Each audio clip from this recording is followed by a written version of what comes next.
आज वास्तविक संख्या का जितना भी सवाल है, लगभग इसमें 54-55 सवाल है। सारा सवाल का हम लोग आज एक एक करके हल करेंगे, है ना। कुछ सवाल इसमें आसान भी है और कुछ सवाल थोड़ा सा भारी भी है ना। वीडियो थोड़ा सा बड़ा होगा लेकिन वास्तविक संख्या से कहीं से भी सवाल नहीं छूटेगा, ठीक है। पहला सवाल क्या है? पहला सवाल है कि √2 क्या है? परिमेय संख्या है, अपरिमेय संख्या है, प्राकृत संख्या या इनमें से कोई नहीं। तो देखिए, रूट में जितना भी रहेगा, रूट में जो भी कुछ संख्या रहेगा, जैसे कि √3 है, √5 है, रूट में कुछ भी रहेगा, रूट के साथ भी कुछ रहेगा तो वो क्या होगा? परिमेय संख्या। जैसे कि मान लीजिए कि √2 तो परिमेय संख्या ये है। √2 के साथ यदि कोई संख्या जोड़ भी देंगे तो ये संख्या भी क्या होगा? परिमेय संख्या हो जाएगा, ठीक है। तो सबसे पहली बात ये जान लेना है कि रूट में कुछ भी रहेगा, रूट से बाहर नहीं हो पाएगा तो वो संख्या क्या होगा? परिमेय संख्या होगा, ठीक। तो √2 क्या हो जाएगा? यहाँ √2 हो जाएगा एक परिमेय संख्या, ठीक है। निम्नलिखित में कौन अपरिमेय है? तो अपरिमेय √2 है ना, √2 एक अपरिमेय संख्या। देखिए, जब रूट में रहेगा तो क्या होगा? अपरिमेय संख्या होगा, ठीक है। रूट में रहेगा तो अपरिमेय संख्या। निम्नलिखित में कौन अपरिमेय संख्या है? निम्नलिखित में कौन अपरिमेय संख्या? अपरिमेय संख्या जो रूट में रहता है वो अपरिमेय संख्या होता है। रूट से बाहर नहीं हो पाएगा, वो रूट में ही रह जाएगा तो वो क्या होगा? अपरिमेय संख्या होगा। तो देखिए, यहाँ पे क्या है? 16 का वर्गमूल कितना हो जाता है? 4। तो ये तो ए नंबर तो हो जाएगा -9/4। तो ये क्या हो जाएगा? रूट से बाहर हो गया तो ये हो जाएगा परिमेय संख्या। ये जो है √3/5, ये ना तो 3 बाहर हो पाएगा ना तो 5 बाहर हो पाएगा। क्यों? क्योंकि ये अभाज्य संख्या है ना, तो ये रूट से बाहर नहीं हो पाएगा तो ये क्या हो जाएगा? ये हो जाएगा अपरिमेय संख्या। देखिए, ये जो 1/100 है ना, ये हो जाएगा 1/10। तो ये क्या हो जाएगा? ये भी परिमेय संख्या हो जाएगा। 36/64 का 36 का वर्गमूल 6 और 64 का 8, तो ये हो जाएगा 6 मतलब कि यहाँ देखिए 36/64, ये हो जाएगा 6/8। तो ये भी क्या हो जाएगा? परिमेय संख्या। रूट से बाहर हो जाएगा तो परिमेय, रूट के अंदर रहेगा तो अपरिमेय। तो ये क्या हो गया? अपरिमेय संख्या हो गया ना। अगला सवाल है 96 का अभाज्य गुणनखंड क्या होगा? 96 का अभाज्य गुणनखंड। ये अभाज्य गुणनखंड देखिए ऐसे निकलता है। 96 का अभाज्य गुणनखंड पूछ रहा है ना। तो 2 से कितना हो जाएगा? 2 से हो जाएगा 4, यहाँ हो जाएगा 1, 16, 2 8 16, ठीक है। 2 से फिर कितना हो जाएगा? 2 और यहाँ हो जाएगा 4, फिर 2 से हो जाएगा 12 और 2 से हो जाएगा 6 और 2 से हो जाएगा 3, ठीक है। तो 2 के घात अगर पूछता तो 5 हो जाता है, लेकिन यहाँ क्या पूछ रहा है? हाँ, तो इसको हम लोग कैसे लिखेंगे? 96 को लिखेंगे। अब देखिए, 96 को लिखेंगे कैसे? 96 बराबर 2 के घात कितना? 5, 2 के घात 5 और 3 के घात 1, है ना। यहाँ देखिए कैसे दिया है, 2 के घात 5 और 3 के घात 1। अगर कुछ नहीं है घात तो समझिए कि 1 है, ठीक है। ये हो गया आपका। कह रहा है कि 5005 के कितने अभाज्य गुणनखंड है? 5005 के कितने अभाज्य गुणनखंड? यहाँ देखिए 5005 अभाज्य गुणनखंड निकालना है ना। तो 5 से तो लगेगा ही, 5 × 5 00, फिर यहाँ 5। अब यहाँ जो है देखिए किससे लगेगा? 7 से लगा के देखते हैं। 7 × 7 बचेगा कितना? 3, यहाँ आ जाएगा 30 हो जाएगा। 7 × 28 बचेगा कितना? 2। 7 से तो नहीं लगेगा, है ना। तो लगाइए आप कितना से? 11 से लगाइए। देखते हैं 11 से 11 नंबर 99, 11 नंबर 99 बचा कितना? 1। तो 11 एकम 11, 11 नंबर 99 बचा 1, फिर 11 एकम 11, 7 से लग रहा है क्या? 7 एकम 7 बचेगा 3, 30, 7 × 28, 2 7 21, 7 से लग जाएगा। देखिए 7 एकम 7, 7 एकम 7, यहाँ बचा कितना? 3 हो गया कितना? 30। तो 7 × 28, यहाँ बचा कितना? 2 हो गया 21, 21 10 7 का 7 14 7 21, ठीक है। उसके बाद अब हो जाएगा यहाँ हम लग जाएगा 11 से लगाइए। 11 एकम 11 बचा कितना? 11 एकम 11 बचा 3, 11 3 33। तो अभाज्य गुणनखंड क्या होगा? 1 2 3 4। देखिए यहाँ पे क्या पूछ रहा है? पूछ रहा है कि इतना के कितने अभाज्य गुणनखंड है? तो कितना अभाज्य गुणनखंड है? 4 अभाज्य गुणनखंड है। कैसे देख लीजिए एक बार फिर से। 1 2 3 4, कितने अभाज्य गुणनखंड है? 4 अभाज्य गुणनखंड है ना। फिर अगला सवाल है निम्नलिखित में कौन परिमेय संख्या है? निम्नलिखित में कौन परिमेय संख्या है? परिमेय संख्या देखिए √3 है, बाहर नहीं हो पाएगा तो ये अपरिमेय। √5 बाहर नहीं हो पाएगा रूट से, अपरिमेय। √6 का कोई वर्गमूल नहीं होता, रूट से बाहर नहीं हो पाएगा, तो ये भी क्या होगा, ये भी अपरिमेय होगा। यहाँ पे √3 कट जाएगा। देखिए सवाल क्या दिया हुआ है, दिया हुआ है 2√3 बट्टे √3 दिया हुआ है, क्या 2√3 और बट्टे √3, ये कट जाएगा ना, बराबर में क्या आएगा 2 आएगा, बराबर में क्या आएगा 2। तो ये क्या है, परिमेय संख्या है, तो ये वाला क्या हो जाएगा हमारा, परिमेय संख्या हो जाएगा। ठीक, अब कह रहा है फिर आगे कि संख्या इतना को P बटे Q के रूप में लिखना है, कितना 0.32, 0.32 का आवर्ती, इसको क्या करना है P बटे Q के रूप में लिखना है। तो देखिए इसको लिखने के लिए जब इस तरह से सवाल रहेगा तो क्या करेंगे, देखिए दशमलव ध्यान दीजिएगा अच्छा से ध्यान दीजिए। सबसे पहले कि 32 का 32 लिख दीजिए, ठीक, और उसके बाद लिखा गया। अब आवर्ती के बाद जो भी है उसको घटा दीजिए, घट गया। अब बट्टे में क्या लिखना है, बट्टे में लिखना है जितना संख्या पर आवर्ती है, सिर्फ 2 पर आवर्ती है तो जितना संख्या पर आवर्ती रहेगा उतना 9, ठीक है। और उसके बाद फिर क्या करना है कि दशमलव और आवर्ती के बीच क्या अंक है, तो सिर्फ 3 है। क्या वो अंक है, 1 अंक है, तो 1 0 इसमें बैठा दीजिए, ठीक। बराबर में क्या 32 में से 3 जाएगा तो 29/90, ये आपका आंसर है। एक बार फिर से बताते हैं, रिपीट कर देते हैं जो भी संख्या रहेगा पहले उसको उसी रूप में लिख दीजिए, लिख दिए। उसके बाद क्या करना है, जो आवर्ती के पहले है, जैसे कि आवर्ती के पहले क्या है, सिर्फ 3 है, और भी कुछ रहता है दशमलव के पहले भी तो काम हो जाता है ना। तो इसके बाद क्या करना है, इसको घटा दिए। घटाने के बाद आवर्ती जितना संख्या पर है उतना 9 नीचे लिखना है, और आवर्ती और दशमलव के बीच जितना अंक है उतना 0 फिर इस पर बैठा देना है, बस आपका आंसर आ जाएगा, ठीक। 32 में से 3 घटा दिए, ये हो गया ना। इसी तरह का देखिए एक सवाल और है, यहीं पे हम बता देते हैं। देखिए ये सवाल आपको यहाँ 16 नंबर में मिल जाएगा। चलिए अभी बताते हैं तुरंत, यहाँ पे है ना, कितना है 2343 है ना, 23.43 इसका आवर्ती का P बटे Q का रूप में निकालना है। तो क्या करना है, इसको इसी रूप में लिख दीजिए, 2343 लिख दीजिए, ठीक। उसके बाद क्या है, उसके बाद आवर्ती के बाद जितना है उसको घटा दीजिए, 23 है तो घटा दीजिए। बट्टे में कितना अंक पर आवर्ती है, 2 अंक पर, तो 2 को 9 दीजिए, ठीक है। और अब दशमलव और इसके बीच यदि कोई अंक रहता, दशमलव और आवर्ती के बीच कोई अंक रहता तो यहाँ 0 बैठता, लेकिन है ये नहीं है कुछ, तो इतना ही रहेगा। तो 2343 में 23 घट जाएगा, कितना हो जाएगा 23 20 बट्टे कितना 99, ये आपका आंसर हो जाएगा, ठीक है। समझ में आया, एक बार और समझाते हैं 43 का आवर्ती है, मतलब कि इस पर रैकरिंग है, ठीक। तो इसको लिखना है P बटे Q के रूप में, किस रूप में लिखना है, P बटे Q के रूप में लिखना है। तो क्या करेंगे, सबसे पहले सेम टू सेम पहले इसको उतार दीजिए, ठीक। आवर्ती के पहले जितना भी है, दशमलव के पहले हो या बाद में हो, आवर्ती के पहले जो भी रहेगा उसको माइनस में कर दीजिए। अब बट्टे में क्या करना है, कितना अंक पर आवर्ती है, 2 अंक पर, तो 2 को 9 दीजिए नीचे, ठीक। और अब यहाँ पे दशमलव और आवर्ती के बीच में मान लीजिए यहाँ पे कुछ रहता, 1 2 3 4 5 0 कुछ रहता, तो यहाँ पे क्या होता है, उतना 0 बैठता, जितना अंक रहता उतना, है ना। यहाँ पे कुछ नहीं है तो सिर्फ 99 रह गया, यहाँ घटा दिए, इतना आपका आंसर हो गया। देखिए 23 20 99, देखिए यहाँ पे 23 20 99 आपका ए नंबर जो है वो क्या है, आंसर है, ठीक है। इस तरह से बता दिए। अब आगे देखिए इसको, तो इसका आंसर क्या हो जाएगा, इसका आंसर हो जाएगा आपका कितना, इसका आंसर आया था, इसका आंसर 29/90 आया था ना, 29/90, इसका आंसर कितना आया था 29/90, ये आपका आंसर, ठीक। अब देखिए ये सवाल क्या कह रहा है, 3.27 का आवर्ती है, ये संख्या किस तरह का होगा, एक पूर्णांक होगा, एक परिमेय संख्या होगा, एक प्राकृत संख्या होगा, या एक अपरिमेय संख्या होगा। देखिए एक बात बता दे रहा है कि ये पूर्णांक तो होगा नहीं, क्योंकि ये पूर्णांक मतलब पूरे अंक होता है, तो पूर्ण ये नहीं है, पूर्णांक है ना। एक प्राकृत संख्या किसको कहते हैं, गिनती की संख्या को कहते हैं। ये जो है सबसे पहली बात, ये एक परिमेय संख्या है, क्यों अपरिमेय संख्या नहीं है, सबसे पहले समझ लीजिए कि परिमेय संख्या क्यों है और अपरिमेय संख्या क्यों नहीं है।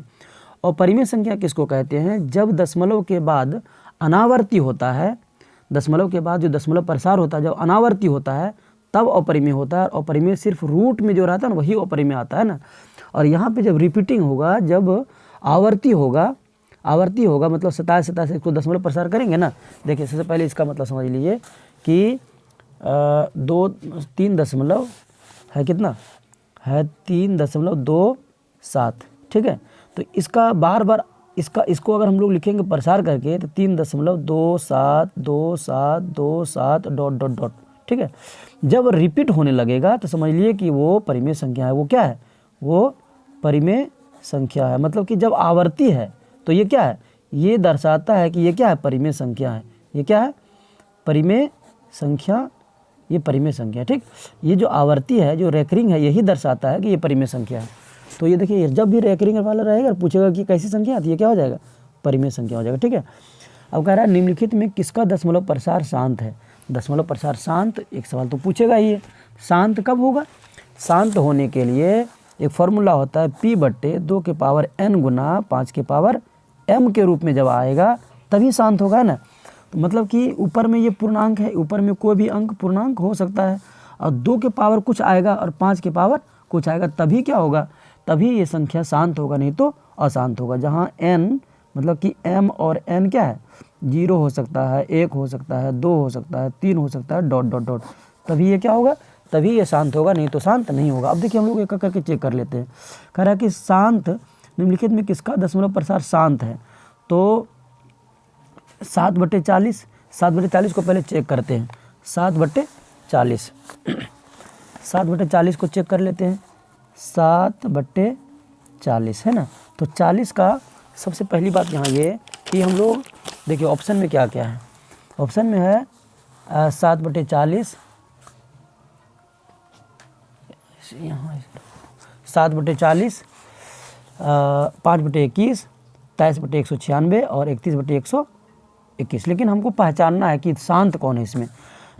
तो देखिए 7/40 है ना, तो सबसे पहले क्या करेंगे कि 40 का वर्गमूल, 7 का तो कुछ अभाज्य गुणनखंड होगा नहीं, तो इसका निकाल दीजिए 20, यहाँ निकाल दीजिए हो जाएगा 2 से 10, और यहाँ निकाल दीजिए 2 से हो जाएगा 5, ठीक है। मतलब कि 7/2 के पावर कितना? 2 के पावर हो गया है 3 और गुना 5 के पावर 1, ठीक। तो हमारा आंसर जो होगा वो क्या होगा? यही हो जाएगा। क्यों?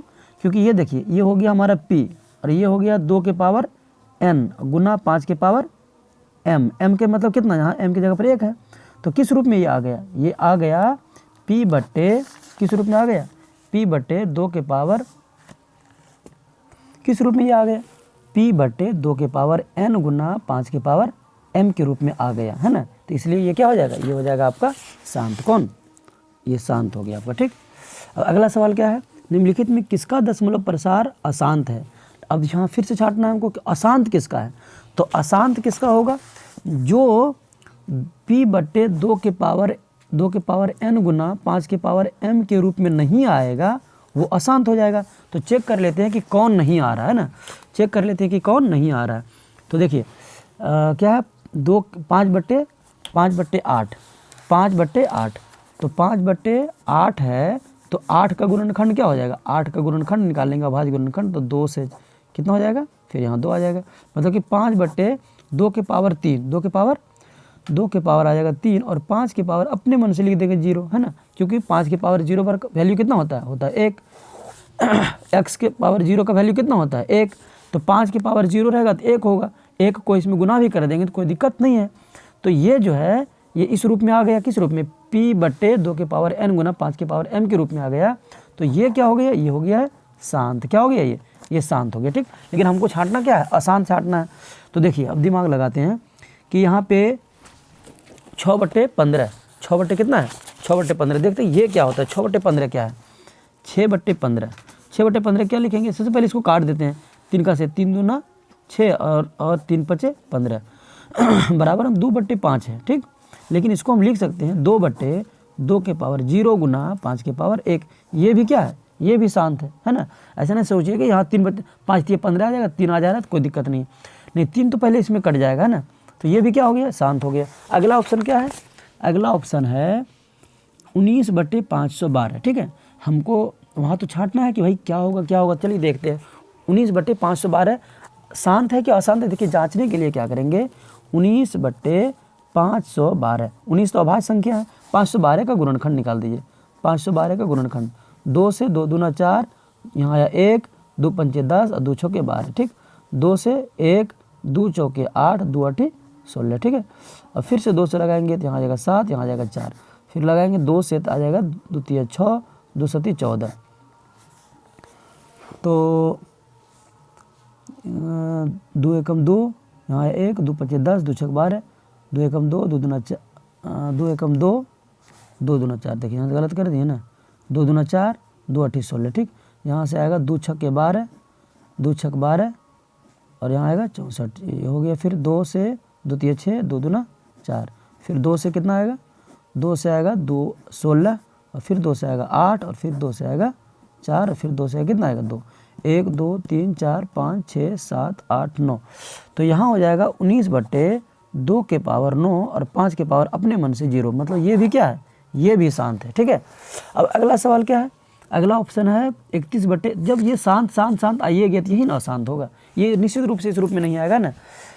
तो अब क्या है, अब कह रहा है कि 2 परिमेय संख्याओं के बीच अधिकतम कितनी परिमेय संख्या होती है। जब भी इस तरह का सवाल आए कि 2 परिमेय संख्याओं के बीच कितनी परिमेय संख्या या कितनी अपरिमेय संख्या, तो क्या हो जाएगा, अनंत हो जाएगा, याद रखिएगा ना। 2 परिमेय संख्याओं के बीच अधिकतम कितनी परिमेय पूछे या अपरिमेय पूछे, दोनों में से कोई भी पूछे तो आंसर क्या होगा, अनंत होगा, ठीक। क्योंकि 2 परिमेय संख्या के बीच अनंत अपरिमेय संख्या होती है और दो परिमेय संख्या के बीच अनंत अपरिमेय संख्या भी होती है, ठीक। अब देखिए सवाल क्या कह रहा है, कह रहा है 11 नंबर में कि यदि भाग एल्गोरिदम a बराबर bq प्लस r में a बराबर 72 b बराबर 9 तो r का मान क्या होगा। सवाल है a बराबर bq प्लस r में a बराबर कह रहा है 72, a बराबर कितना कह रहा है, a बराबर 72 कह रहा है, b बराबर 9 कह रहा है, ठीक। a बराबर कह रहा है 72 और b बराबर कह रहा है 9, तो यहाँ q बराबर कितना हो जाएगा, 8 अपने मन से हो जाएगा क्योंकि 8 9 72 और प्लस r की जगह पर कितना हो जाएगा, आर के जगह पर 0 हो जाएगा क्योंकि 8 9 72 आ जाएगा तो 0 शेष क्या बचेगा, 0 बचेगा ना। तो फिर हमसे पूछ क्या रहा है, तो आर का वैल्यू कितना होगा, आर का वैल्यू 0 होगा। ऐसे इसको ऐसे भी समझ सकते हैं कि हमको निकालना है 72, 9 दिया हुआ b, मतलब कि यहाँ भाजक कितना दिया हुआ 9, तो 9 8 72, शेष कितना आया 0, शेष कितना आ गया 0 आ गया ना। तो इसमें आर पूछ रहा है, आर का मतलब शेष, तो आंसर क्या हो जाएगा 0 हो जाएगा, ठीक। निम्नलिखित में कौन सा युग्म सह अभाज्य, सह अभाज्य किसको कहते हैं, a और b सह अभाज्य है, कब, जब a और b का मौसौ कितना हो, a और b का मौसौ 1 हो तब इसको क्या कहते हैं, सह अभाज्य कहते हैं। जब a और b का मौसौ 1 हो तो इसको क्या कहते हैं, सह अभाज्य कहते हैं। तो a और b सह अभाज्य कहलाते हैं यदि a और b का मौसौ कितना हो, 1 हो, है ना, 1 हो। देखिए नीचे वाला सवाल हम बता दिए, ऊपर वाला देखिए, निम्नलिखित में कौन सा युग्म सह अभाज्य है। तो सह अभाज्य हमको छांटना पड़ेगा कि इसमें से किसका मौसौ 1 है। तो देखिए किसका मौसौ 1 छांटने के लिए ये देखना है कि कोई पहाड़ा से कटे नहीं। जैसे कि देखिए तो ये किससे कट रहा है, ये कट रहा है 5 का से, 5 तिया 15, 5 चौके 20, ये सह अभाज्य नहीं है। ये कट रहा है किससे, ये 3 तिया 9, ये किसी से नहीं कट रहा है, ये किसी से नहीं कट रहा है, यही सह अभाज्य है। देखिए यहाँ कट जाएगा 13 चौके 13 कम 13, 13 चौके 52, यहाँ कट जाएगा 21 से कम 21, 21 चौके 84, है ना। और तो ये 3 से भी कट जाएगा। तो सह अभाज्य का मतलब होता है उसका मौसौ कितना आना चाहिए, 1 आना चाहिए, दोनों में किसी से भाग नहीं लगे, दोनों में किसी से भाग नहीं लगे, है ना। तो वो क्या हो जाता है, सह अभाज्य हो जाता है। इतना सिर्फ जान लीजिए कि मौसौ जो आएगा वो कितना आना चाहिए, 1 आना चाहिए, ठीक। तो ये क्या हो जाता है, सह अभाज्य। उसके बाद अगला सवाल है, अगला सवाल क्या कह रहा है कि 2 लगातार सम संख्याओं का महत्तम समापवर्तक, 2 लगातार सम संख्याओं का महत्तम समापवर्तक 2 होता है। चलिए चेक करके देखते हैं। 2 लगातार सम संख्या कुछ भी ले लीजिए, आप ले लीजिए 6 और 8, ठीक, मौसौ निकालना है। चलिए भाग विधि से निकाल लेते हैं। 6 और 8 का मौसौ, 6 एकम 6, है ना, यहाँ आया 2 और यहाँ आ जाएगा 6, 2 तिया 6, महत्तम कितना आया बोलिए, तो महत्तम 2 आया। तो 2 लगातार सम संख्या का मौसौ कितना आता है, 2 आता है, ठीक। अब यहाँ पे समझिए ये कह रहा है कि कौन सा कथन सही है, कौन सा कथन सही है हम चेक कर करके बताते हैं। 2 अपरिमेय संख्याओं का गुणनफल हमेशा अपरिमेय संख्या होता है। ये कह रहा है कि 2 अपरिमेय संख्याओं का गुणनफल हमेशा अपरिमेय संख्या होता है। ये ठीक नहीं कह रहा है, ये गलत कह रहा है। कैसे, हम चेक कर देते हैं आपको। 2 अपरिमेय संख्या ले लीजिए √3 और फिर ले लीजिए √3, √9 का वर्गमूल कितना 3 होता है। और ये कह रहा है कि हमेशा अपरिमेय होता है। क्या 2 अपरिमेय संख्या को गुणा किए तो अपरिमेय आ गया, नहीं, ये अपरिमेय नहीं है, ये परिमेय आ गया। तो मतलब कि 2 अपरिमेय संख्या का जब गुना करेंगे तो परिमेय भी आएगा और अपरिमेय भी आएगा। अपरिमेय कब आएगा, जब हम लोग गुना करेंगे। मान लीजिए, देखिए मान लीजिए कि हम अभी गुना किए थे √3 गुना √3, ये आया था √9 और √9 मतलब 3। अगर हम गुना करते √3 के साथ √5 गुना करते तो रूट 15 आता है, इसका वर्गमूल नहीं निकलता है, तो ये हो गया परिमेय, जबकि ये हो गया अपरिमेय ना। इसका मतलब ये हुआ कि दो परिमेय संख्याओं का गुणनफल परिमेय भी होता है और दो अपरिमेय संख्याओं का गुणनफल परिमेय भी होता है और दो अपरिमेय संख्याओं का गुणनफल अपरिमेय भी होता है ना। तो ये तो गलत हो गया। अब कह रहा है कि एक परिमेय संख्या, एक परिमेय व एक अपरिमेय संख्या का गुणनफल हमेशा अपरिमेय होता है। ये बिल्कुल सही बोला। क्यों? क्योंकि एक परिमेय आप ले लीजिए और इसके साथ कोई भी परिमेय संख्या गुना कर दीजिए, ये कभी भी परिमेय नहीं होगा। ये जब होगा तो अपरिमेय होगा। क्यों? क्योंकि ये तो रूट से बाहर नहीं निकल पाएगा ना। तो ये क्या हो जाएगा? ये हो जाएगा 2√3, जो कि क्या होगा? अपरिमेय संख्या होगा ना। तो आंसर आपका ये हो गया। अब बाकी ये भी चेक कर लेते क्या क्या कह रहा है। दो अपरिमेय संख्याओं का जोड़ कभी अपरिमेय नहीं हो सकता। दो अपरिमेय संख्याओं का जोड़ कभी अपरिमेय नहीं हो सकता। दो अपरिमेय संख्याओं का जोड़ कभी अपरिमेय नहीं हो सकता। दो अपरिमेय संख्या, मान लीजिए √3 + √2, हमेशा अपरिमेय होगा, हमेशा अपरिमेय होगा, है ना। दो अपरिमेय संख्याओं का जोड़ हमेशा क्या होगा? अपरिमेय। लेकिन इनके कारण अपरिमेय नहीं हो सकता, ये भी गलत कह रहा है। कह रहा है कि एक, फिर से अगला देखिए, एक पूर्णांक और एक परिमेय संख्या का जोड़, एक पूर्णांक ले लीजिए 5 और एक परिमेय संख्याओं का जोड़, परिमेय में कुछ भी ले सकते हैं, परिमेय में 3/2 भी ले सकते हैं, या तो हम 3 भी ले सकते हैं ना। तो एक पूर्णांक और एक परिमेय संख्या का जोड़ पूर्णांक नहीं हो सकता, पूर्णांक नहीं हो सकता। क्यों नहीं हो सकता? परिमेय संख्या थोड़ी है ना कि 3/2 ही परिमेय संख्या होगा। हम ले लेंगे, मान लीजिए कि 5 + 3 ले लेंगे, ये भी परिमेय संख्या है। 3 भी क्या है? परिमेय संख्या। कितना हो जाएगा? 8, जो कि एक पूर्णांक संख्या है। तो कारक नहीं हो सकता, जबकि हो सकता है। यहाँ क्या है? दिखा रहे हैं कि हो सकता है ना। तो आंसर हमारा क्या हो जाएगा? इस तरह से हो जाएगा, बी नंबर ऑप्शन हो जाएगा आंसर, है ना। अगला सवाल है, ये तो बता चुके हैं ना। चलिए ठीक, आगे देखते हैं। दो संख्याओं a और 18 का लॉग 36 तथा मौसौ 2 है, तो a का मान क्या है ना। दो संख्याओं a और 18 का लॉग 36 और मौसौ 2, तो a का मान। देखिए एक फॉर्मूला होता है कि दो संख्या, मान लीजिए कि दो संख्या, पहले जान लीजिए कि LCM गुना HCF बराबर होता है। अगर दो संख्या रहेगा तभी ये फॉर्मूला लागू होगा, दोनों संख्या का गुणनफल, ठीक है, ये फॉर्मूला होता है। LCM गुना HCF, और दोनों संख्या को क्या करेंगे? गुणनफल करेंगे, ये फॉर्मूला होता है। अब यहाँ कह क्या रहा है? कह रहा है कि दो संख्या a और 18, दो संख्या क्या है? a और 18, a और दो संख्या क्या है? a और 18, दोनों का गुणन कर दिए। a और 18 लघुत्तम है 36 और महत्तम है 2। लघुत्तम कितना है? 36 गुना महत्तम कितना है? 2। तो a का मान निकल जाएगा। यहाँ देखिए 18 दूना 36, 2 दूना 4, कितना निकल गया? a बराबर 4 निकल गया। ठीक है, a का मान कितना निकल गया? 4 निकल गया। ठीक। अब अगला सवाल कर रहा है, निम्नलिखित में किस परिमेय संख्या का दशमलव प्रसार शांत है? शांत, फिर से वही सवाल पूछा है। शांत कैसे होता है? यहाँ से चेक करना पड़ेगा कि शांत आने के लिए p/2n गुना 5m के रूप में आता है कि नहीं, है ना। तो देखिए चेक कर लेते हैं डायरेक्टली। यहाँ तो 2 है ऊपर में, 5 × 15, यहाँ तो अगर इसको तोड़ेंगे तो ये क्या आएगा? ये क्या आएगा? 15 में आएगा 3 गुना 5, और यहाँ आना चाहिए हमको, फॉर्मूला में क्या आना चाहिए? 2 के पावर कुछ रहना चाहिए, और यहाँ 3 आ गया, तो ये तो नहीं होगा शांत, है ना। यहाँ पे इसको आप इसी तरह से चेक करेंगे। इसको चेक कर लेते हैं पहले। 35, तो यहाँ पे क्या है? 7 × 5 = 35, 7 × 5 = 35, ऊपर में कुछ कटेगा भी नहीं, है ना। 7 × 5 = 35, तो ये भी नहीं हो जाएगा, ये भी शांत नहीं होगा। अब ये दोनों को चेक कर लेते हैं ना। तो इसको चेक करके देखें, 11/160, 11/160, 11 तो अभाज्य संख्या। 160 का सबसे पहले क्या कीजिए आप कि अभाज्य गुणनखंड निकाल दीजिए। 2 से 80 बार में, फिर यहाँ आ जाएगा 40, फिर 2 से आ जाएगा यहाँ कितना? 20, और फिर 2 से आ जाएगा 10, और फिर 2 से आ जाएगा 5। अब देखिए 2 के पावर 5, 1 2 3 4 5, और 5 की पावर 1, तो यहाँ पे हो जाएगा 11/2 के पावर 5 गुना 5 की पावर 1। ये क्या है? ये है आपका, ये क्या है? शांत। ये क्या है? इसका दशमलव प्रसार कैसा होगा? शांत होगा। ये क्या होगा? दशमलव प्रसार शांत होगा। ठीक। अब अगला सवाल है, अगला सवाल क्या है? किसी पूर्णांक p के लिए विषम संख्या का रूप। यहाँ देखिए ये सवाल गलत था, ये मिसप्रिंट सवाल था, इसको आंसर आता ही नहीं, तो इसलिए इसको काट दिया ना।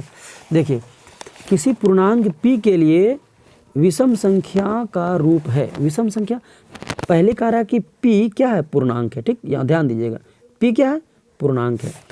पूर्णांक का मतलब क्या होता है, पूर्णांक मतलब होता है 1 2 3 4 5 डॉट डॉट डॉट, इस तरह से ना पूर्णांक इस तरह से होता है पूर्णांक। और कह रहा है कि विषम रूप तो ये तो पूर्णांक हो गया, पूर्णांक में सम भी होता है और विषम भी होता है ना।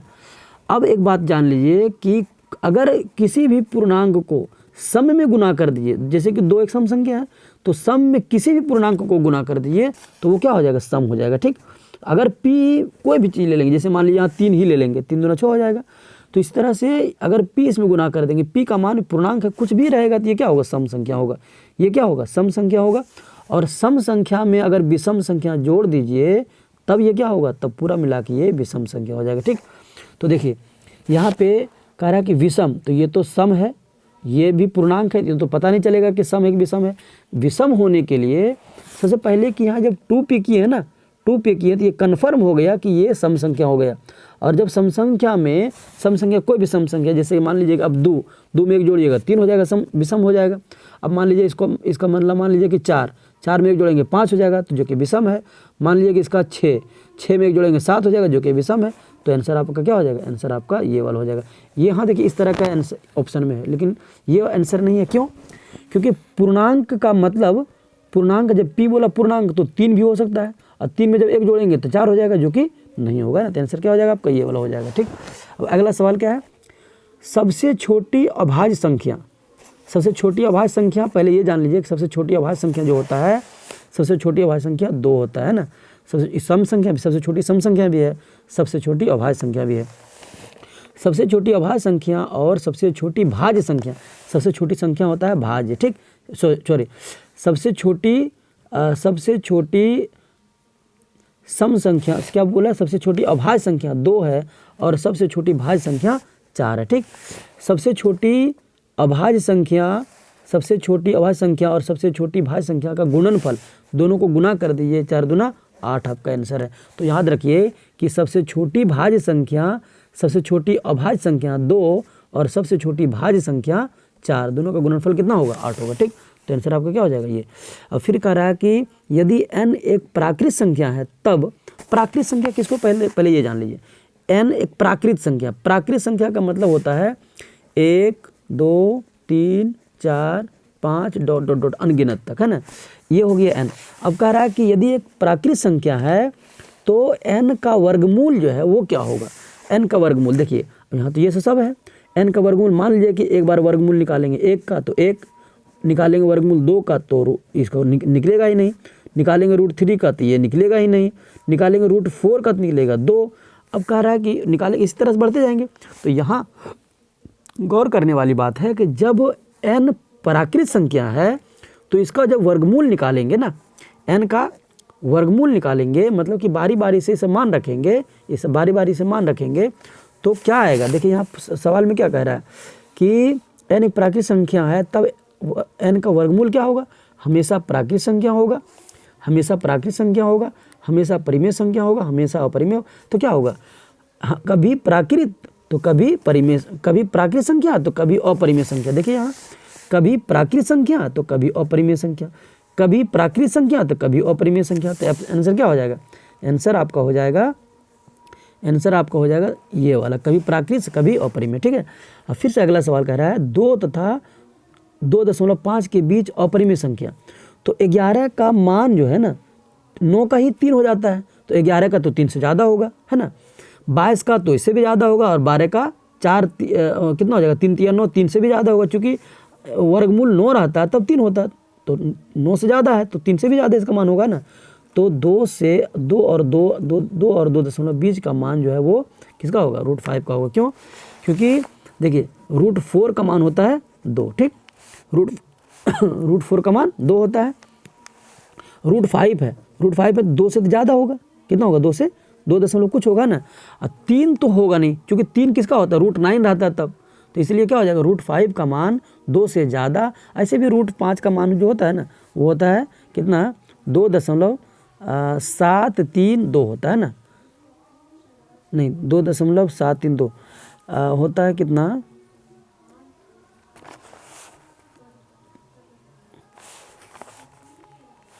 चलिए निकाल लेते हैं। 5 है ना, देखिए वर्गमूल देखिए कैसे निकलता है, ये निकाल दीजिए इससे 2 से, 2 दूना 4, ठीक। अब कितना आ जाएगा यहाँ 1, इसको जोड़ के उतारना यहाँ 4, यहाँ दशमलव देंगे, यहाँ डबल जीरो बैठेगा ना, और डबल जीरो बैठेगा तो कितना बार में लग जाएगा, 2 बार में लग जाएगा, कितना बार हो जाएगा 84, कितना हो जाएगा 84, तो 2 दशमलव कुछ आएगा है ना, 2 दशमलव इसके बाद भी कुछ आएगा, तो 2.5 से कम है ना, और 2 से ज़्यादा, तो आंसर क्या हो जाएगा √5 हो जाएगा। अब देखिए एक बात और समझ लीजिए कि इस तरह का जब सवाल देगा ये पूछे कि परिमेय संख्या है कि अपरिमेय संख्या है, पूर्णांक है, क्या है, तो रूट के साथ कुछ भी जुड़ जाए, घटा हो जाए, गुना हो जाए, भाग हो जाए, रूट से सिर्फ यदि रूट वाला बाहर नहीं निकले किसी भी हाल में तो वो क्या होगा, वो होगा अपरिमेय, ठीक। रूट के साथ कुछ भी जुटेगा, कुछ भी घटेगा, जुटेगा, गुना होगा, भाग होगा, यदि रूट वाला बाहर नहीं हो पाएगा तो वो क्या होगा, अपरिमेय। यहाँ कैसे रूट 2 को कैसे बाहर करेंगे, नहीं होगा बाहर, तो ये क्या हो जाएगा, अपरिमेय संख्या हो जाएगा। फिर आगे कह रहा है कि निम्न में कौन परिमेय है, पाए और परिमेय है, याद रखिएगा ना, पाए और परिमेय है। √7 क्योंकि रूट से बाहर नहीं हो पाएगा इसलिए अपरिमेय है। ये वाला देखिए, ये कह रहा है कि कौन परिमेय है, देखिए यहाँ पे ये भी अपरिमेय है क्योंकि रूट से बाहर नहीं हो पाएगा। और यहाँ पे याद रखिए कि 4 का वर्गमूल 16 का वर्गमूल होगा 4 और इसका होगा 5, इसका कितना होगा, इसका होगा 4 और इसका होगा 5, सॉरी यहाँ क्या हो जाएगा 5, तो ये 4/5 क्या हो जाएगा, परिमेय संख्या हो जाएगा, ठीक। अब आगे देखिए, पाई क्या है, एक परिमेय संख्या, अभी तुरंत बताए थे, पाई क्या है, एक अपरिमेय संख्या, ये हो जाएगा आंसर, ठीक। निम्न में कौन अपरिमेय नहीं है, अपरिमेय नहीं है, ऑप्शन क्या है आपका, अपरिमेय नहीं है। देखिए 10 √10 का वर्गमूल नहीं होता है तो अपरिमेय है, 24 का वर्गमूल नहीं होता है तो अपरिमेय है, मतलब कि पूर्ण वर्गमूल नहीं होता, दशमलव में आएगा, सब है ना। 35 का भी वही हाल है कि पूर्णतः वर्गमूल, पूरा वर्गमूल नहीं निकलेगा तो ये क्या हो जाएगा, अपरिमेय। 11 का होता है, 121 का होता है 11, तो ये क्या हो जाएगा, ये हो जाएगा, ये अपरिमेय नहीं है, ये क्या है, परिमेय है, ठीक। फिर से उसी तरह का सवाल है, निम्न में कौन सा अपरिमेय नहीं है, अपरिमेय नहीं है तो इसका क्या हो जाएगा, 64/81। देखिए 64/√64/81, 64 8 8 64 और यहाँ हो जाएगा 9 9 81, तो ये क्या हो जाएगा, ये हो जाएगा आपका परिमेय। कह रहा है कि अपरिमेय नहीं है, अपरिमेय नहीं है, तो अपरिमेय तो यही तो नहीं है, ये क्या है, परिमेय है, ये है ना, ये अपरिमेय नहीं है। फिर अगला सवाल, अब बाकी सब अपरिमेय है, ये भी अपरिमेय, इसका वर्गमूल निकलेगा ही नहीं किसी का। फिर अगला सवाल है, निम्नलिखित में कौन से भिन्न दशमलव का प्रसार शांत होगा, दशमलव प्रसार शांत होगा, है ना। तो सबसे पहली बात ये कि इसमें जो आएगा वो 7 तो रहेगा ही इसमें, है ना, 7 है, 700 है तो इसका वर्गमूल निकालेंगे, तो इसका जब गुणनखंड करेंगे 7 तो इसमें रहेगा ही। 21 है तो यहाँ पे क्या आएगा, 3 सती 21, 3 सती 21 आएगा, यहाँ 3 भी रहेगा और 7 भी रहेगा, फिर बाद में 100 आएगा तो उसका गुणनखंड निकलेगा। देखिए यहाँ पे इसको चेक करते हैं डायरेक्ट, क्या होगा, ये हमको क्या छांटना है, कह रहा है कि शांत, है ना। शांत का मतलब तो बहुत सवाल बता चुके हैं, फिर से एक है, तो शांत का मतलब होता है, याद रखिए, p/2 के पावर n गुना 5 के पावर m, इस रूप में रहेगा तो शांत होगा।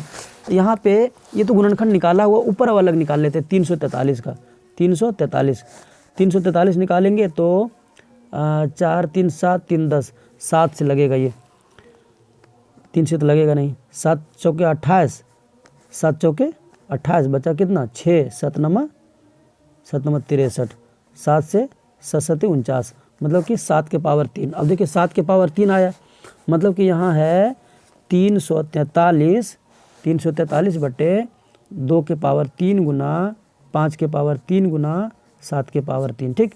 अभी इसको ऊपर वाला का गुणनखंड निकाले तो क्या आया, 7 के पावर 3, है ना, और 2 के पावर 2 के पावर कितना, 2 के पावर 3 गुना 5 के पावर 3 गुना 7 के पावर 3।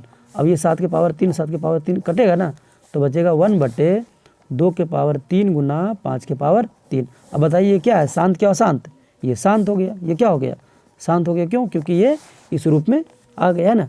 तो ये हमारा हो जाएगा, ये कह रहा है कि कौन शांत है, तो ये हमारा शांत हो जाएगा। देखिए हम लोग को क्या किया कि गड़बड़ाने के लिए, हम लोग को है ना कन्फ्यूजन में डालने के लिए 7 दे दिया सिर्फ, लेकिन ये वाला इसमें कट रहा है ना।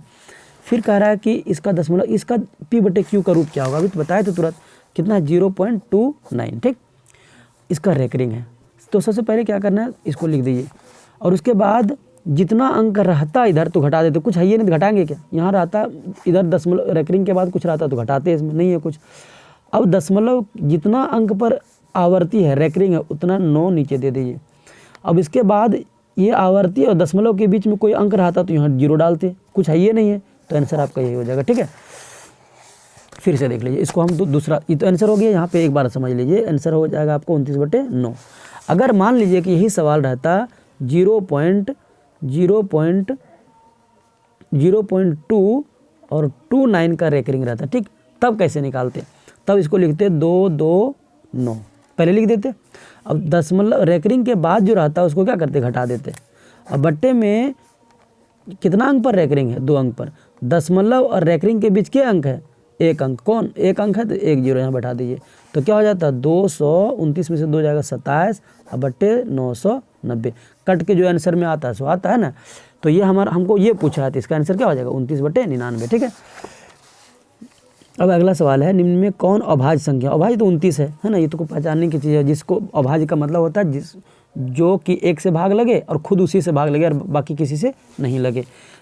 कह रहा है सबसे छोटी अभाज्य संख्या कौन है, सब अभी तुरंत बताए थे, सबसे छोटी अभाज्य संख्या 2 है ना, सबसे छोटी अभाज्य संख्या 2, ये सम संख्या भी है लेकिन सबसे छोटी अभाज्य संख्या भी है ये, है ना।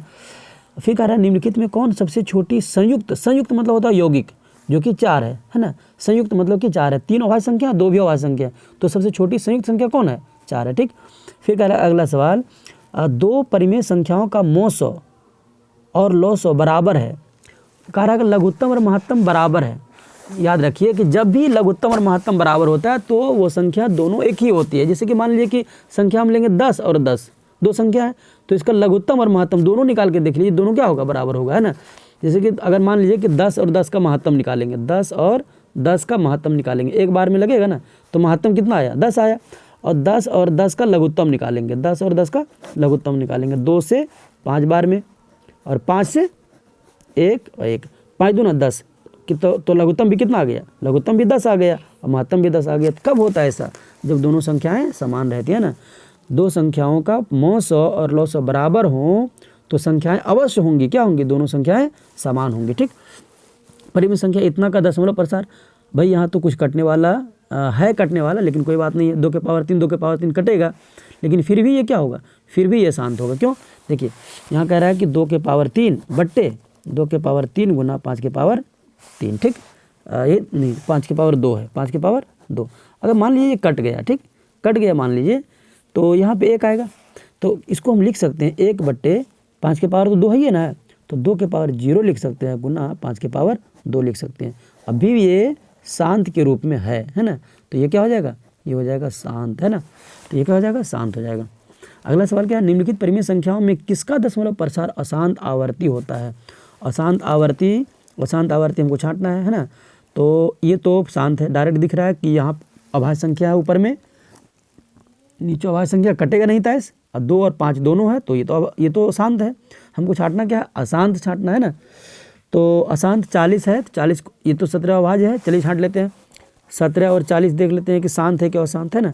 तो सबसे पहले 40 का अभाज्य गुणनखंड कर दीजिए, 2 से 20, 2 से 10 और 2 से 5, तो ये 17 में आ जाएगा 2 के पावर 3 और 5 के पावर 1, 2 के पावर 3 और 5 के पावर 1, जे वो रहेगा ना उतना पावर, 5 है 1 हो तो 1 पावर। ठीक, अब ये भी क्या हो गया, ये भी हो गया है शांत, ये भी क्या हो गया, शांत हो गया। हमको छांटना क्या है, हमको छांटना है अशांत। ठीक, हमको छांटना अशांत है, तो चलिए इसको चेक करें 3 नंबर का, 77 बट्टे 210। अब 77 मान लीजिए कि कटेगा, किससे कटेगा, 7 से काट दें, 7 से, 7 एकम 7, 7 एकम 7। ठीक, और 7 21, यहाँ कितना आ जाएगा, यहाँ आ जाएगा 30। ठीक है, अब जो है 11 बटे 30 आया। अब इसका 30 का अगर गुणनखंड निकालेंगे तो 2 से 15 और फिर 3 से कितना, 3 से 5, तो आएगा क्या, आएगा 11 बटे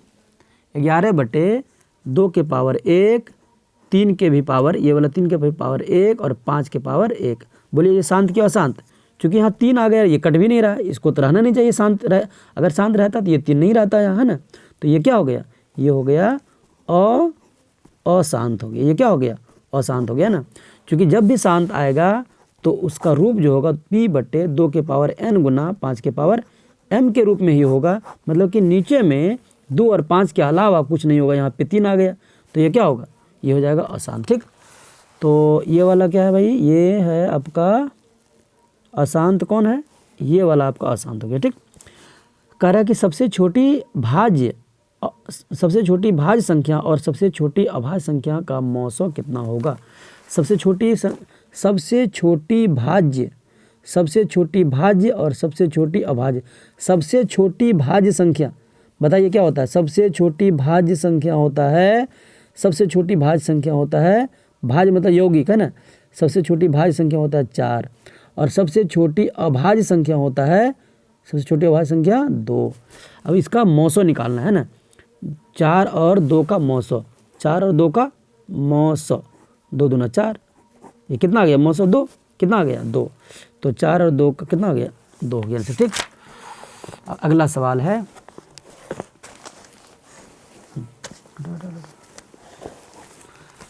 क्या है।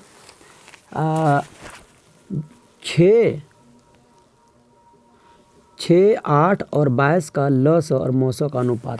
देखिए ये लगातार सवाल 3 गो दिया इस तरह का। ठीक, थोड़ा सा स्पीड में निकाल देंगे, काहे कि वीडियो भी लंबा होते जा रहा है धीरे धीरे ना।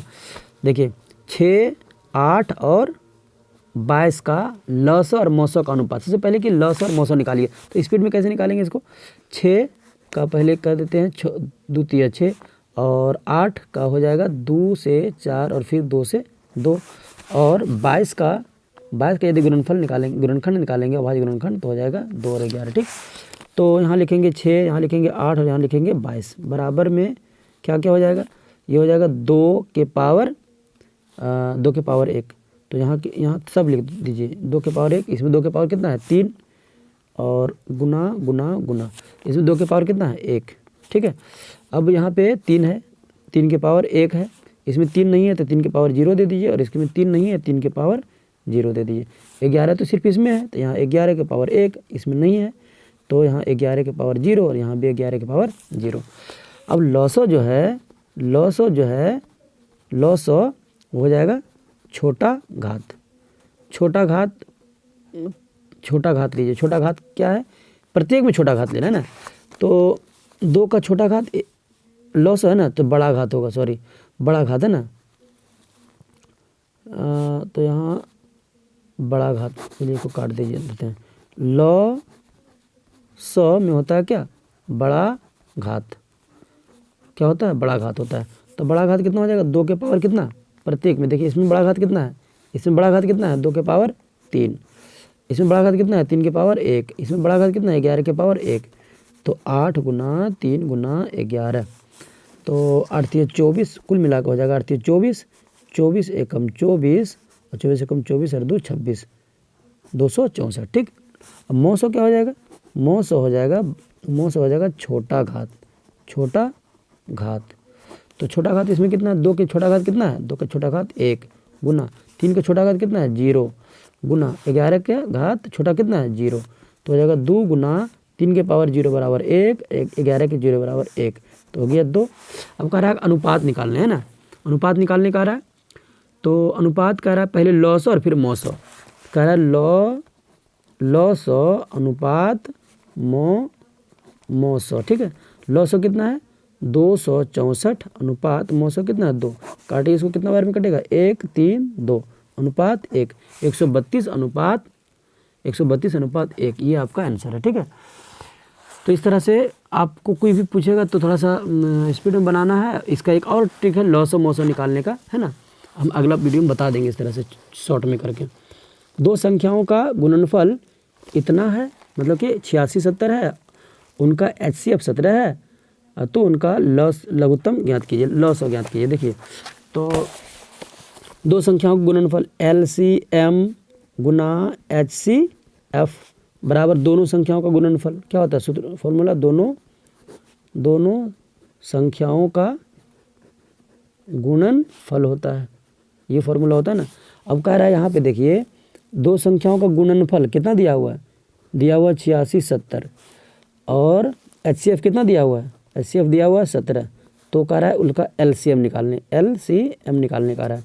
17 से इसको काट दिए ना, 17 5 85, 17 5 85 बचा 1, 17 कम 17 कितना आया 510, कितना आ गया 510, ये आपका आंसर है। ठीक, यदि 2 संख्याओं का HCF 25, LCM इतना, तो दोनों संख्याओं को गुणनफल तो इसी में बैठा दिए ना। एलसीएम कह रहा है कि एलसीएम कह रहा है एचसीएफ कह रहा है 25 और एलसीएम कह रहा है 50, तो दोनों संख्या का गुणनफल कितना आ जाएगा? एलसीएम कितना कह रहा है? एलसीएम कह रहा है 50 और एचसीएफ कह रहा है 25, दोनों संख्या का गुणनफल का फॉर्मूला ये ना होता है, दोनों को गुना कर दिए, 25 25 125, एक जीरो बैठा दीजिए, 1250 कितना आ जाएगा? 1250 आ जाएगा आपका आंसर, ठीक है। अब अगला सवाल है, देखिए ये सवाल मिस प्रिंटिंग था, सवाल जवाब कुछ और है, सवाल कुछ और पूछ रहा है। फिर अगला सवाल है 5, 15 और 20 के लॉस और मौसों का अनुपात। इसी तरह से अभी एक सवाल बताए थे ना, तो इसी तरह से निकाल देना है ना। देखिए इसका एक और क्या कैसे निकाल सकते हैं, देखिए इसका डायरेक्टली मौसों अगर निकालना हो, देखिए हम यहाँ बताते हैं, अगर छोटा छोटा अंक रहेगा ना तो इस तरह से निकल जाएगा। मौसों अगर निकालना हो तो आप ऐसा एक संख्या लीजिए जो बड़ा से बड़ा हो और तीनों को काटे, है ना, जो बड़ा से बड़ा और तीनों को काटे। तो 5 आप देखिए तो लेके 5 एकम 5, ये काट रहा है 5 को, 5 दिए 15, इसको काट रहा है, 5 चुके 20, मतलब कि मौसों कितना हो गया? 5 हो गया, ठीक। लॉसों क्या होगा? लॉसों आप सबसे बड़ा को लीजिए, ठीक। अब बड़ा का पहाड़ा पढ़ते जाइए और फिर पीछे से सोचिए कि ये दोनों से भी आ रहा है कि नहीं। जैसे कि मान लीजिए 20 एकम 20, ठीक, एक बार पढ़े तो क्या 15 का से वो 20 आ रहा है? नहीं आ रहा है, तो मतलब कि आगे बढ़िए, 20 दूना 40, 20 दूना 40 पढ़ दिए, क्या 15 का में 40 आ रहा है? नहीं आ रहा है, 5 कम भले आ रहा है। फिर आगे बढ़िए, 20 दिया 60, अब पढ़िए 15 का 15, 15 30, 15 30 45, 15 चौके 60 और 5 से भी आ जाएगा, 5 का भी पढ़ेंगे 12 बार अगर तो 60 आ जाएगा, मतलब कि इसका लॉ कितना आ जाएगा? लॉस 60 आ जाएगा, ठीक है। तो अब इसका अनुपात निकालना है, लॉसों और मौसों का अनुपात निकालना है। पहले लॉसों मतलब कि पहले 60 और फिर मौसों 5, 12 25 60, 12 अनुपात 1, आंसर कितना आया? 12 अनुपात 1 आया आंसर, ठीक। अगला सवाल है दो संख्याओं का लघुत्तम समापवर्तक इनके महत्तम समापवर्तक का 4 गुना है। लघुत्तम समापवर्तक एलसीएम का तथा लघुत्तम समापवर्तक मतलब एलसीएम तथा एचसीएफ का जोड़ 600 है। यदि एक संख्या 280 हो तो दूसरी संख्या क्या होगी? इतना बड़ा सवाल दे देगा ना तो आदमी चकरा जाएगा, इतना बड़ा ऑब्जेक्टिव देता है। देखिए अब अगला सवाल इसमें हम बता रहे हैं,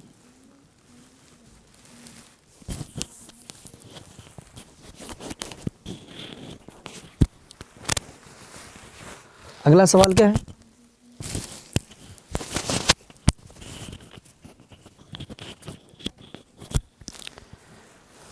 देखिए अगला सवाल है दो संख्याओं का लघुत्तम समापवर्तक महत्तम से 14 गुना है। तो देखिए लघुत्तम एलसीएम जो है एचसीएफ से कितना गुना है? एलसीएम 14 गुना है, तो इसको 14 गुना कर दिए तो बराबर हो जाएगा, है ना। चलिए तो ठीक है। अब कह रहा है कि 14 गुना है, लघुत्तम लघुत्तम मतलब एलसीएम तथा एचसीएफ का जोड़ 600 है, मतलब कि एलसीएम प्लस एचसीएफ बराबर कितना? 600 कह रहा है, ठीक। और कह रहा है कि 600 कह रहा है, तो एक संख्या उसमें एक संख्या जो है ना दो संख्या है उस संख्या में से एक को दिया हुआ कितना? 280 दिया हुआ, ठीक। तो दो जो संख्या है मान लीजिए कि संख्या जो है वो ए और बी है, ए का मान दिया हुआ है और बी का मान हमको निकालना है ना। तो सबसे पहले यहाँ ये देखिए कि एलसीएम जो है, एलसीएम यहाँ पे देख लीजिए, एलसीएम बराबर इसको हम लोग बराबर लिख सकते हैं 14 एचसीएफ लिख सकते हैं ना। एलसीएम का वैल्यू कितना? 14 एचसीएफ, तो यहाँ पे हम लोग लिख देंगे 14, एलसीएम की जगह पर कितना रख सकते हैं? 14 एचसीएफ प्लस एचसीएफ अब बराबर कितना? 600, ठीक है। तो 14 एचसीएफ और 1 एचसीएफ कितना हो जाएगा? 15 एचसीएफ हो जाएगा। 15 एचसीएफ बराबर कितना? 600। तो कितना बार में कट जाएगा? ये कट जाएगा 15 चौके 60, 15 चौके 60, 40, मतलब एचसीएफ का मान कितना आ गया? 40 आ गया। एचसीएफ का मान कितना आया? 40, है ना। तो एचसीएफ जब 40 आया तो एलसीएम कितना आ जाएगा? इसलिए एलसीएम आ जाएगा, तो एलसीएम बराबर कितना? एचसीएफ गुना 14, मतलब कि 40 गुना 14, तो 14 चौके 56, 560। एचसीएफ कितना आया? 560। एलसीएम एचसीएफ पता है, एलसीएम निकल गया कितना? 40। एलसीएम कितना निकल गया? 40। एचसीएफ कितना निकल गया? 560। और एक संख्या कितना दिया हुआ है? एक संख्या दिया हुआ है एक संख्या दिया हुआ 280, तो यहाँ क्या हो जाएगा एलसीएम गुना एचसीएफ बराबर दोनों संख्या का गुणनफल। दोनों संख्या का गुणनफल। एलसीएम कितना निकाले 560 गुना एचसीएफ कितना निकाले 40 बराबर दोनों संख्या का गुणनफल। दोनों संख्या का गुणनफल जो है, एक संख्या तो दिया हुआ है, एक संख्या कितना दिया हुआ है, एक संख्या दिया हुआ है 280, दिया हुआ 280 गुना एक संख्या तो पता नहीं है, तो लिखेंगे दूसरी संख्या। एक संख्या दिया हुआ, दूसरी संख्या पता नहीं है। अब इसको काटिए, यहाँ से 0 से 0 कट जाएगा, 28 दूना 56, 28 दूना 56, 2 यहाँ 0 बचा हुआ, मतलब 20 बार में ये कितना बार में कटा 20 बार में, 20 चौके 80, 20 चौके 80। आंसर आपका क्या आया 80 आया आंसर। थोड़ा सा बड़ा सवाल था, वैसे भी 2018 में जो सवाल पूछा है ना, थोड़ा सा भारी सवाल पूछा था ना। अब देखिए आगे एक सवाल आया 130 बार, ये सवाल देखिए 5 मिनट में ख़त्म कर देंगे हम इसको। सवाल कह रहा है कि 130, यहाँ से देखिए 130 बराबर 15 गुना 8 प्लस 10 तथा 900 115। अब यहाँ पे क्या है, ये A है बराबर ये B है और ये Q है और ये R है, ठीक। अब ये 900 कह रहा है, यहाँ ध्यान दीजिएगा, कह रहा है 900 130, 900 किसका 130 और 15 बराबर 900 XY। तो XY का मान कितना होगा, तो याद रखिए कि एक फार्मूला होता है 900 AB बराबर 900 BR। देखिए ये वाला क्या है, A है ना, ये A है, 15 क्या है B है, तो 900 AB ये है BQ, तो ये हो गया, ये R हो गया, तो BR। B कितना है यहाँ पे 15, R कितना है 10, तो BR मतलब कि X का मान कितना होगा, यहाँ X का मान कितना होगा, X का मान यहाँ कह रहा है कि 900 AB बराबर 900 XY मतलब BR। B का मान कितना है 15, R का मान कितना है 10, तो यहाँ पे आंसर जो होगा वो क्या होगा, यहाँ पे आंसर जो होगा वो होगा आपका 15 और 10। क्या आंसर होगा 15 और 10 है ना। फिर से एक बार समझ लीजिए इसको, यहाँ पे देखिए ये A बराबर BQ प्लस R। अब फिर कह रहा है एक फार्मूला होता है 900, एक फार्मूला पर याद रख लीजिए, यहाँ तो फार्मूला लिख दिए, देखिए ये फार्मूला है ना, ये फार्मूला 900 AB बराबर 900 BR। तो इसमें सब कुछ दिया हुआ है ABQR, तो 900 AB जितना होगा उतना 900 B और R का होगा। तो यहाँ पे आंसर क्या आ जाएगा, XY की जगह पर B और R मतलब 15 और 10 आ जाएगा, ठीक है। अब अगला सवाल है, देखिए इसका महत्तम समापवर्तक निकालना है। महत्तम समापवर्तक कितना का, 6x पर पावर 4, 6x के पावर 4 और y और कितना 12xy का महत्तम समापवर्तक निकालना है। इसका मौसो निकालना है। क्या कह रहा है, सवाल कह रहा है कि 6x के पावर 4y तथा 12xy का मौसो मतलब महत्तम समापवर्तक कितना है, इसमें से छांटना है, ठीक है। तो महत्तम समापवर्तक इसका कैसे निकालेंगे, देखिए सिंपल है। सबसे पहली बात ये कि 6x पर पावर 4y बराबर क्या लिख सकते हैं, 2 के पावर 1 गुना 3 के पावर 1 तोड़ के लिख रहे हैं, और x के पावर तो 4 है ये है, और गुना y के पावर 1 है, ये हो गया है। और 12xy को क्या लिख सकते हैं, 12xy को लिख सकते हैं 2 के पावर 12 का अगर गुणनखंड निकालेंगे तो 2 से आएगा 6 बार में, फिर 2 से आएगा 3 बार में, मतलब कि 2 के पावर 2 गुना 3 के पावर 1 और x के पावर 1 और y के पावर 1। देखिए निकालना है मौसो। क्या निकालना है, मौसो जो होता है, मौसो में हम लोग लेते हैं छोटा घात लेते हैं। क्या लेते हैं, छोटा घात लेते हैं। तो 2 में से छोटा घात छांटना है, क्या हो जाएगा 2 के पावर 1। 3 में से छोटा घात छांटना है, क्या हो जाएगा 3 के पावर 1 के तो ये है। और x में छोटा घात छांटना है, क्या हो जाएगा 1। y में छोटा घात क्या हो जाएगा 1, है ना। तो 2 का छोटा घात 2 पर पावर 1 और 3 का पावर 1 कितना हो जाएगा 6xy। ये आपका क्या हो गया, मौसो हो गया, ठीक है। ये आपका क्या हो गया, मौसो, मतलब कि ये आपका आ गया 6xy, ये वाला आपका आंसर है, ठीक। फिर से अगला सवाल कह रहा है, 2 संख्याओं का मौसो 15 तथा लौसो 105 है, तो इनमें एक संख्या 5 हो तो दूसरी संख्या क्या होगी?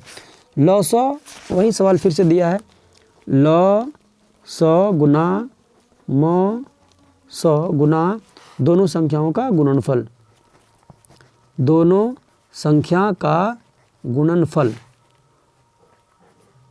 दोनों संख्या का गुणनफल। देखिए यहाँ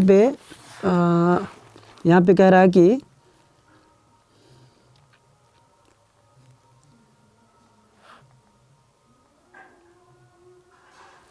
दो संख्या का मो 115 लॉ 100 105, मो 115 लॉ 100 105, मो 115 लॉ 100 105, दोनों संख्या का गुणनफल। एक संख्या दिया हुआ कितना? 5, एक संख्या 5 दिया हुआ है, एक संख्या 5 दिया हुआ है तो दूसरी संख्या निकल जाएगा, यहाँ से दूसरी संख्या निकल जाएगा ना, दूसरी संख्या। इसको 5 को बराबर 5 को काट दिए 3 बार में कट जाएगा, 5 105 गुना 3 हो जाएगा 315, कितना हो जाएगा? 315।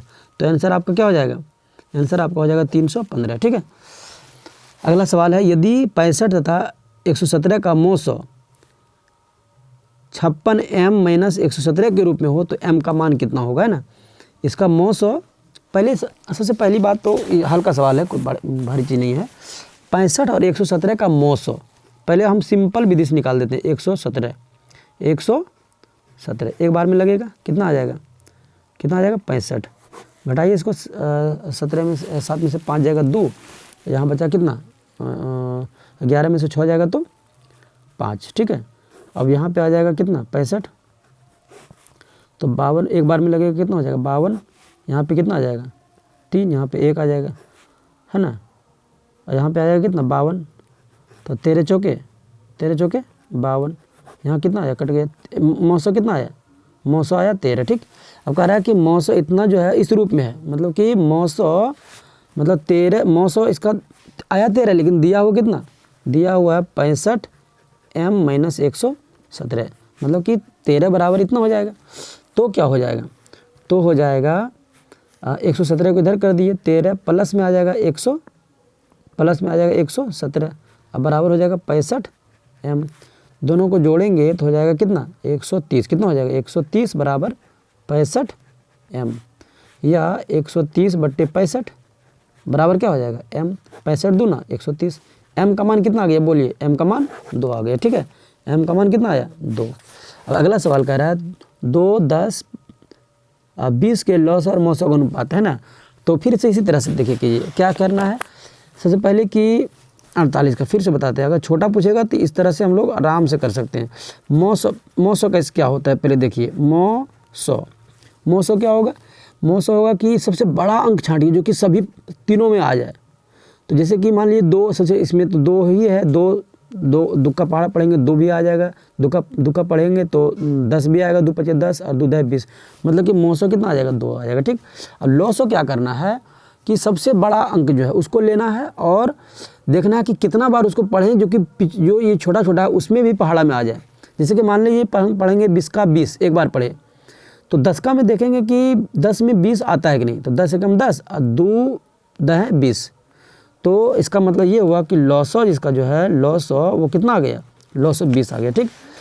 मौसो 2 और लॉसो 20, कह रहा है कि लॉसो और मौसो का अनुपात, लॉसो 20 और अनुपात मौसो कितना आएगा? 10:1 आएगा आपका आंसर। कितना आएगा? 10:1, ये आपका आंसर हो जाएगा, ठीक है।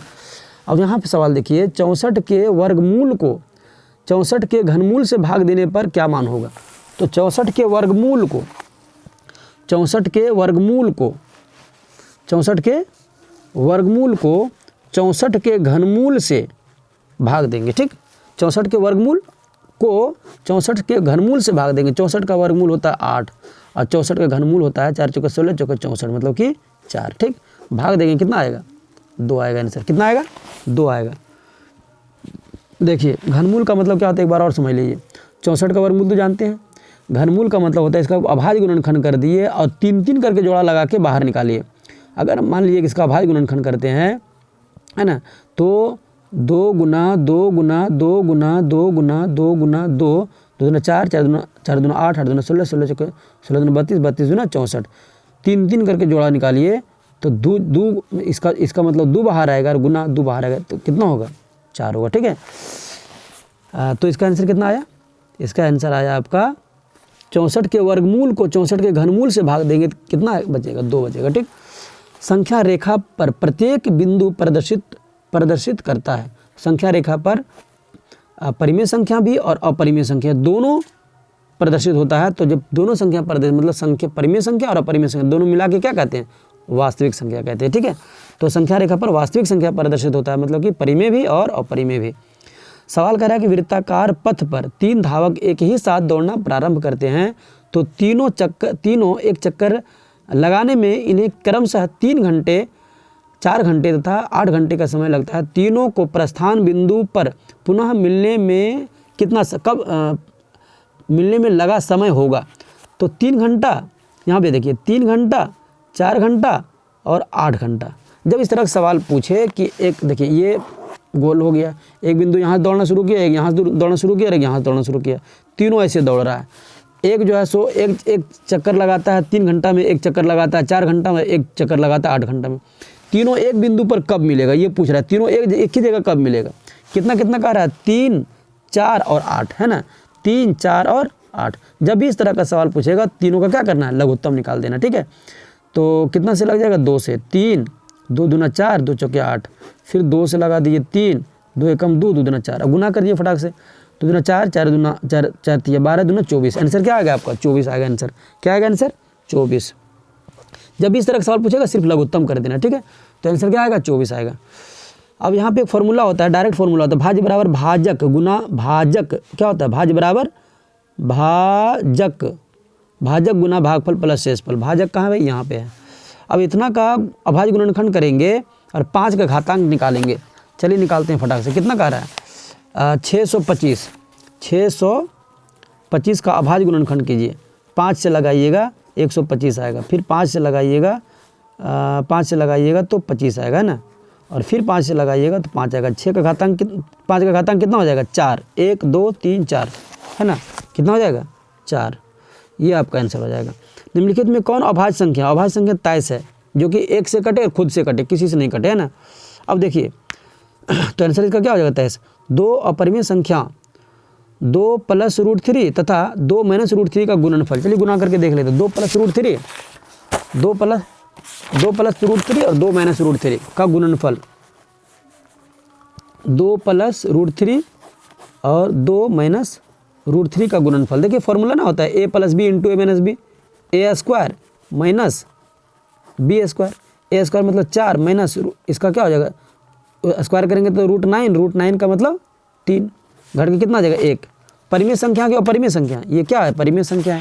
तो यहाँ पे देखिए कहीं परिमेय संख्या है क्या, ये क्या हो जाएगा परिमेय संख्या हो जाएगा। वीडियो तो बहुत लंबा हो गया है लेकिन पूरा वास्तविक संख्या इसमें खत्म हो गया ना। आप लोग इत्मीनान से वीडियो देखिए और पूरा वास्तविक संख्या से 8 9 या 10 सवाल पूछता है बोर्ड एग्जाम में है ना, इसलिए इसको आप ठीक से देखिए। मिलते हैं अगले वीडियो में।